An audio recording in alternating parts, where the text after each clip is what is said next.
தாளிகையாளர்களே, இந்த திரைப்படத்தின் முன்னோட்டத்திற்கும் இசை வெளியீட்டு விழாவிற்கு வந்திருக்கும் சிறப்பு விருந்தினர்களே, முன்னால் அமைந்திருக்கும் மாதரசிகளே, இயக்குனர் செந்தில்நாதன், ராசி அழகப்பன் மற்றும் இயக்குனர் பேரரசு அவர்களே, ராஜசிம்மன் நடிகர், மஸ்தான் புலியர் சரோஜா மாஸ்டர், நானும் டான்ஸராக இருக்கையில் ஆயிரக்கணக்கான பாட்டு ஆடி இருக்காப்புல, பிடிக்க முடியாது, அவ்வளோ கடின உழைப்பாளி டான்ஸ் மாஸ்டர் மஸ்தான். சந்தான பாரதி அவர்களே, அப்புக்குட்டி அவர்களே, தொகுப்பாணி அவர்களே, கோவிந்தராஜ் அவர்களே, இயக்குனர் ஏஎல் ராஜா அவர்களே, எல்லாருக்கும் வணக்கம். சூரியனும் சூரியகாந்தியும், சூரியன் இங்க 40 வந்துருச்சு, அங்க காந்தி தான் வரல. சூரியகாந்தி, அதாவது ராகுல் காந்தி வரல. இது சிரிக்கிறதுக்காக சொல்லல. ஏன் வரல? இப்ப நான் ஒருத்தன் தான் சொல்லிக்கிட்டு இருந்தேன், இதோடு சம்பந்தப்பட்டதுனால சொல்றேன். காடா கத்துனேன், கரடியா கத்துனேன், எப்பா இது 38 39 நான் மொத்தமா இந்த இந்தியா டீம் தான் ஜெயிக்கும். ஆனா நான் தான் சொன்னேன் பிரைம் மினிஸ்டர் கேண்டிடேட் ராகுல் காந்தின்னு. அந்த டீம்ல யாருமே சொல்லல. மம்தா பானர்ஜி சொல்லல, சரத்பவார் சொல்லல, ஆனா இங்க திமுக காரங்களும் சொல்லல. அதனால அவர் வரல. இப்ப என்ன ஆளுங்கன்னா, இல்ல இந்த விசச்சாராய நடவடிக்கை பெரிய விஷயம் எல்லாம் வருவோம். ஒரு தேர்தல் எதுக்கு நடக்குது? ஒரு மாற்றம் வரணும் இல்லையா? மாற்றம் வரணும். 5 வருஷம் 2014 பண்ணி வந்தாங்க, 19 பண்ணி வந்தாங்க. இங்க சில விஷயங்கள் இப்ப பிஜேபி இன்னும் ஒரு இப்ப 10வது ஆண்டு தாண்டி 15வது ஆண்டு போகுது. 15 வருஷம் வரைக்கும் ஓட்ட போறாங்க. அதை பிடிச்சவங்க இருக்கலாம், அந்த சித்தாந்தம் பிடிச்சவங்க இருக்கலாம், பல கட்சிகள் இருக்கலாம். இப்ப பேரரசெல்லாம் இருக்காரு, பல பேர் ஆதாயம் பெறவங்க இருக்கலாம், அது வேற விஷயம். ஆனா ஏமாத்தி பிழைக்காத, ஏமாத்தி ஒருத்தனும் வராத. மிகப்பெரிய சோதனைகளை சந்திச்சு என் காசு எல்லாம் போய் போட்டு ஒரு ஓடிடி இந்த படம் மொத்தமா சரக்கு வித்ததே அதான். அந்த காசை போட்டு பேரம்பாக்கத்துல 2 பிளாட்டை வித்து போய் நாயா ரொம்ப கஷ்டப்பட்டு ஏண்டா நின்னு அவ்வளவு பெரிய அனுபவங்களை சந்திச்சேன். நான் அதை சொல்றேன், உங்களை சோகத்துல மூல் கடிக்க வரல. சூரியனும் சூரியகாந்தியும் இல்லையா? இப்போ சமூக நீதி பத்தி ரொம்ப பேசினாங்க. இவரு டைரக்டர் ஜாதி இல்லை ஜாதி இல்லை ஜாதி இல்லை பேசிட்டு தான் இருக்கீங்க.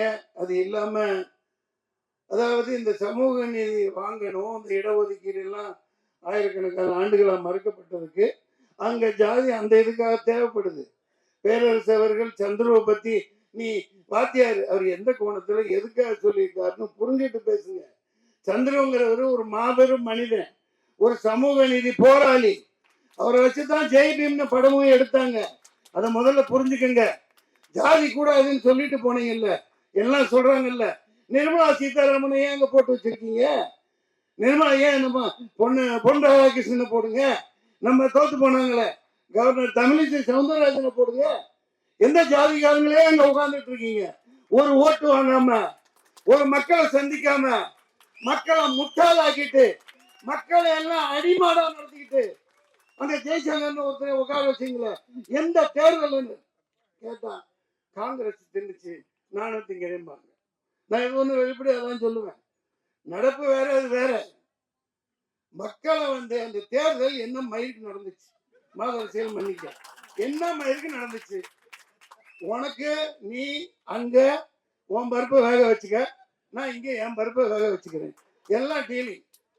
ஏப்பா வேண்டும் மோதி மீண்டும் மோதி நாங்க கூட வரப்போறாங்க. ஒண்ணு மிகப்பெரிய இது. அவர் சரி, நான் ஒருத்தன் தான் சொல்லிக்கிட்டே இருந்தேன்.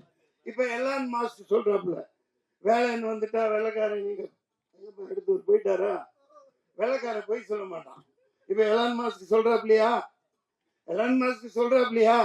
அது டுபாக்கூர், அது டப்பா, அது 420, அதை மேனிபுலேட் பண்ணலாம், எல்லாம் பண்ணலாம்.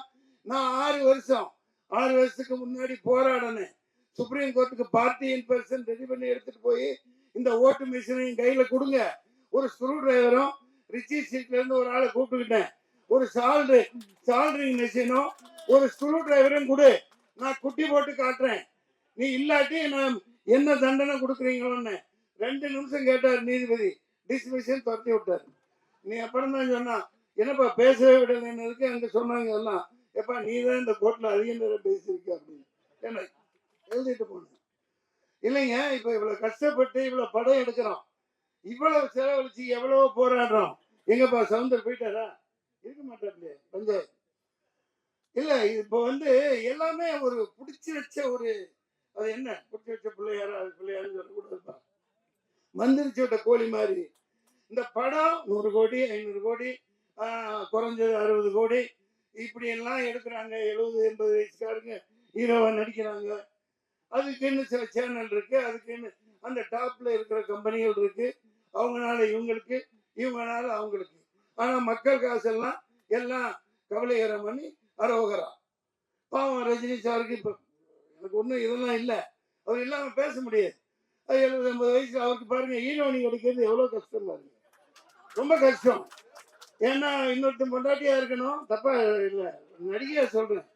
அது யாருப்பா, ஐஸ்வர்யா ராய், அவங்களுக்கும் வயசாயிடுச்சு, அதுவும் கொஞ்சம் கல்டு தட்டிடுச்சு. இப்ப ரொம்ப கஷ்டப்படுறாங்க ப்ரொடியூசர்லாம், அவங்க நடிக்கவும் வச்சாகணும், இங்க இவங்களும் நடிக்கணும். நான் ஏன் சொல்றேன்னா, இந்த மாதிரி படங்கள்லாம் நாசமா போகுது, பாக்குறதுக்கு ஆள் இல்லை. மக்கள் காசை வச்சுக்கிட்டு எப்படா வரும், கையில் படம் வரும், ஒன்னும் உட்கார்றது இல்லை, பில்டப் பண்றாங்க. எல்லாமே பில்டப், பில்டப்லயே சினிமா போயிட்டு இருக்கு. இப்படியே போயிட்டு இருந்தா எப்படி? இப்ப கவுன்சில் இருந்து இவன் எங்கப்பா இவரு போயிட்டாரா, அவரும் போயிட்டாரா, நம்ம எல்லாம் ஓடி போயிடுவாங்க, நிக்கவே மாட்டாங்க. நம்ம இப்ப இவருப்பா, நம்ம கிழக்கு வாசல் டைரக்டருங்கப்பா உதயகுமார் சார், அவரும் போயிடுவார்.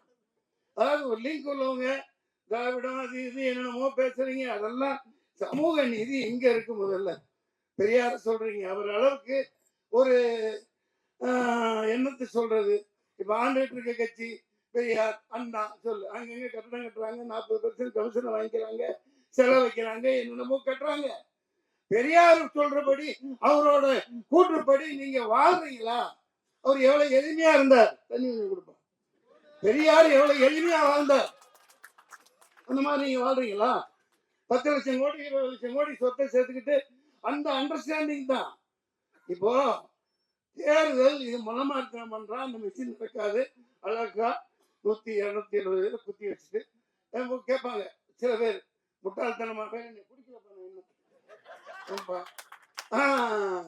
எப்படிப்பா இது, அது எப்படி இங்கெல்லாம் இவங்கெல்லாம் எப்படி ஜெயிச்சாங்கோ, நீங்களும் அப்படித்தான், அந்த மாதிரி கேட்பாங்க. அவன் என்ன அவ்வளவு முட்டாளா? 10 வருஷம் ஆனிட்டு 11வது வரை உட்காருவேன், சரியா அங்கங்க எங்கெங்க குத்தி வைக்கணுமோ, ராம்பூர் இந்த பூர் என்ன 270 இதுல என்னென்ன பண்ணி வைக்கணுமோ.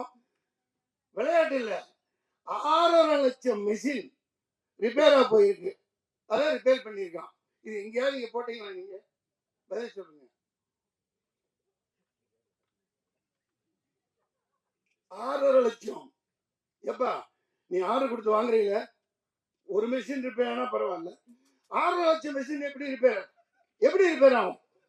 திறந்து பிரிச்சு அது என்னென்னமோ வைக்கணுமோ வச்சு ரிமோட் எல்லாம் பண்ணி, இந்த பைத்தியம் ஆரம்பத்துல இருந்து சண்டை போட்டுதாங்க இருக்குது. நந்தினின்னு ஒரு பொண்ணு எவ்வளவோ அப்பா கூட சண்டை போடுது, ஒருத்தர் இல்ல லட்சக்கணக்கான வக்கீல் போறான்னாங்க, என்ன தெரியல. நீ ஆடிட்டு போ நல்லபடியா. அது 50 வருஷம் ஆண்டாப்புல துக்ளக் ஆண்டா, முகமது பின் துக்ளக் 50 வருஷம் 49 முக்கால் வருஷம் அவருக்கு பண்றாரு, அதுக்கு இந்த காலகட்டம் பேரு. ஆனா மக்கள் அமைதியா வாழ்ந்தாங்க, எல்லாம் சந்தோஷமா வச்சிருந்தாங்க. எல்லாம் நாசம் பண்ணிக்கிட்டு ஜிஎஸ்டி விட்டு பணம் இல்லாம மக்களை கொலை பண்ணி வாட்டி வதச்சு இப்பவும் ஆஸ்பத்திரிகளை எடுத்து வச்சுட்டாங்க கொரோனான்னு சொல்லிட்டு.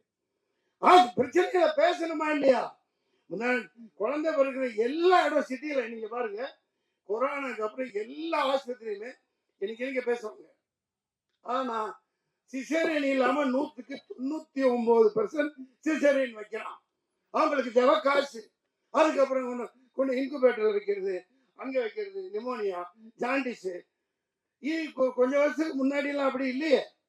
யாராவது எல்லாம் ஆஸ்பத்திரியில பிறந்த மாதிரிங்களா? யாராவது செவிலித்தாய் வரும், போட்டு 10 ரூபா வாங்கிட்டு போயிருக்கோம் அந்த காலத்துல, அப்புறம் 100 ரூபா வாங்கிட்டு போவாங்க. குடல் சுத்திக்கிச்சு கழுத்துல. எத்தனை குழந்தைகளுக்குடா குடல் சுத்தம்? சார் அநியாயம் பண்றாங்க கொரோனாக்கு. ஏன் நான் அதுக்கு இந்த பிரதமர் மோடியோட ஒரு பேச்சு கேளுங்க. என்ன சொன்னார்? இது பூஸ்டர் ஊசி போடு, அதுக்கப்புறம் ஹார்லிக்ஸ் ஊசி போடு, அதுக்கப்புறம் என்னப்பா இருக்கு, அது ஒரு சி.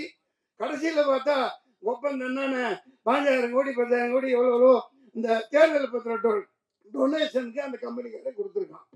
அப்ப மக்கள் எல்லாம் ஆட்டு மந்தைகளோட நாயோட கேவலமா தானே நடத்துறீங்க. எத்தனை பேர் உயிர் போச்சு.